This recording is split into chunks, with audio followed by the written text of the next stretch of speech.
اعوذ باللہ من الشیطان الرجیم بسم اللہ الرحمن الرحیم۔ گورنمنٹ ہائی اسکول منڈی گام سے ایک بار پھر میں آپ بچوں سے مخاطب ہوں۔ پیارے بچوں، آج خالی کے بارے میں جو سبق آپ کی کتاب میں دیا گیا ہے اس کو سمجھانے کی کوشش کروں گا۔ خالی کے متعلق خاکہ مولوی عبدالحق نے لکھا ہے۔ خاکہ کیا ہوتا ہے؟ اس کو انگریزی میں سکیچ کہتے ہیں۔ خاکہ میں کسی شخصیت کی منفرد اور نمایاں خصوصیات کو اس انداز سے بیان کیا جاتا ہے تاکہ اس کی مکمل تصویر آنکھوں کے سامنے آ جائے۔ جس شخص کے بارے میں خاکہ لکھا جاتا ہے اس کے خیالات و افکار، سیرت و کردار، عادات و اطوار، سب جھلکیاں اس خاکے میں نظر آتی ہیں۔ متعلق شخصیت کی ظاہری و باطنی خصوصیات میں سے ایسے نمایاں اور اوصاف کا بیان کیا جاتا ہے جو اس کی منفرد شناخت اور پہچان کا ذریعہ ہو۔ یہ خاکہ کے متعلق ایک مختصر طور تعارف میں نے آپ کو دیا، اور یہ خاکہ کس نے لکھا ہے؟ مولوی عبدالحق نے۔ عبدالحق کے بارے میں بھی آپ کو بتاؤں گا۔ خاکہ حالی کے بارے میں ہے۔ حالی کے بارے میں جو سبق ہے، مجھے اپنے زمانے کے نامور اصحاب اور اپنی قوم کے بڑے شخصوں سے ملنے کا اتفاق ہوا ہے، لیکن مولانا حالی جیسے پاک سیرت اور خصائل کا بزرگ مجھے ابھی تک کوئی نہیں ملا۔ نواب عماد الملک فرمایا کرتے تھے کہ سر سید کی جماعت میں بسط انسان کے مولانا حالی کا پایہ بہت بلند تھا۔ اس بات میں سر سید بھی انہیں نہیں پہنچتے تھے۔ جن لوگوں نے انہیں دیکھا ہے یا جو ان سے ملے ہیں وہ ضرور اس قول کی تصدیق کرتے ہیں۔ کس قول کی؟ خاکساری اور فروتنی خلقی تھی، اس قدر بڑے ہونے پر بھی چھوٹے بڑے سب سے جھک کر اور خلوص سے ملتے تھے۔ جو کوئی ان سے ملنے آتا تھا خوش ہو کر لوٹ جاتا تھا، اور پھر عمر بھر ان کے حسن اخلاق کا مداح رہتا تھا۔ ان کا رتبہ بڑا تھا مگر انہوں نے کبھی اپنے آپ کو بڑا نہ سمجھا۔ بڑوں کا ادب اور چھوٹوں پر شفقت تو وہ کرتے تھے، لیکن بعض اوقات وہ اپنے چھوٹوں کا ادب بھی کرتے تھے۔ طالب علم کے زمانے میں ایک بار جب علی گڑھ میں مقیم تھے، میں اور مرحوم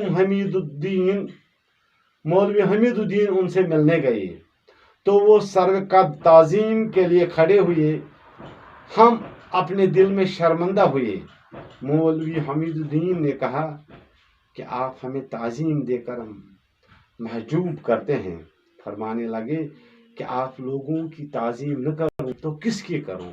آئندہ آپ ہی تو اس قوم کے ناخدا ہونے والے ہیں۔ یہ ایک مختصر سا دو میں نے یہ پیرا آپ کے سامنے پڑھے۔ اگر اس کا ہم خاکہ کریں گے تو ہمیں نظر آتا ہے کہ حالی ایک نیک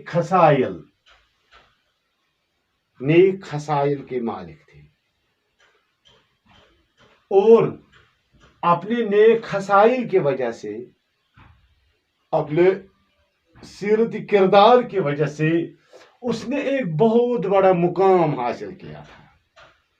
دنیا میں کوئی شخص न पैसों की बिना पर और न ताकत की बुनियाद पर ऊंचा मुकाम हासिल करता है, बल्कि इंसान के अंदर जो जिसको हम मुख्फी चीज जो होता है, नेक खसाइल जो होते हैं, उन खसाइल को जब वो बरोई कार लागता है, जैसे उसके अखलाक अच्छे, उसने उठना बैठना अच्छा हो, उसमें बात करने का सलीका हो, उसमें खलीमी हो, गुरूर न हो, उसमें बड़ों की इज्जत, छोटों की ताजीम, जब इसमें ये अवसर पाए जाते हैं तो इन अशखास को या ऐसे अशखास जो होते हैं इनको एक बुलंद मर्तबा हासिल होता है।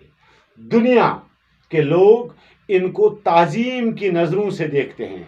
जब उनके सामने पेश आते हैं, उनके सामने जाते हैं तो वो बहुत नरम और इनकिसारी के साथ उनके सामने भी जाते हैं, क्योंकि उनको उनके नेक खसाइल और उनके जो किरदार वो इफ्कार उनके अंदर जो है उनकी बिना पर वो उनकी ताजीम करते हैं, न दौलत और न ताकत की बुनियाद पर। दूसरा इस जो हाल ही में पाया जाता है वो एक फरोतनी खलकी थी। फरोतनी गया, फरोतनी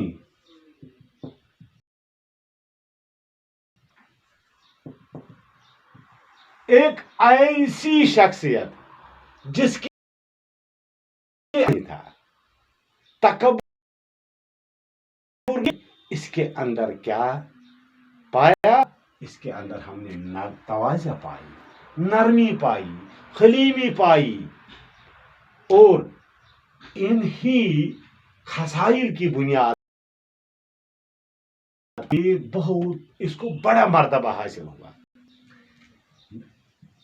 इसके अलावा हुस्न इखलाक, यानी कभी किसी के साथ वो तेज कलामी नहीं करते थे, बल्कि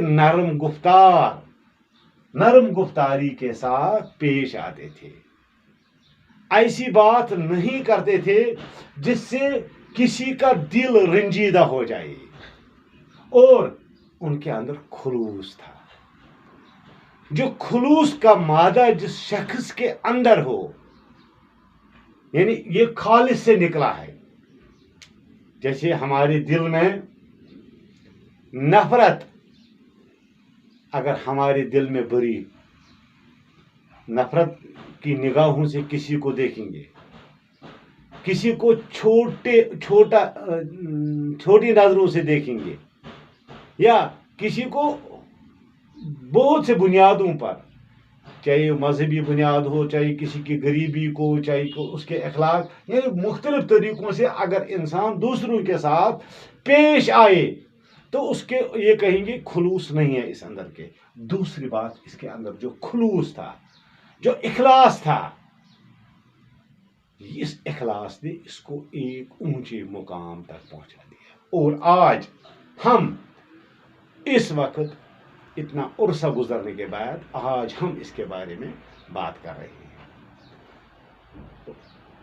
इस पैरा में ये एक जगह जिक्र कर रहे हैं कि जब हम अलीगढ़ में मुकीम थे तो और मरहूम हमीदुद्दीन उनसे मिलने गए, मर्तबा बुलंद। जो ही सर सईद ने इस हाली ने उनको वो खड़े हुए, ताजीम किया,